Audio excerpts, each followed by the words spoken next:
Wanna know who liked your profile in OkCupid? Well, no worries. In this video, I'm going to show you a step-by-step process on how to know who liked your profile in OkCupid.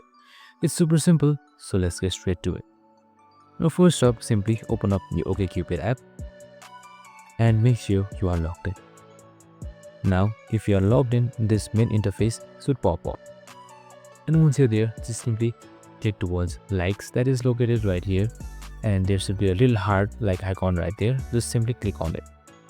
And once you've clicked there should be people that have liked your profile.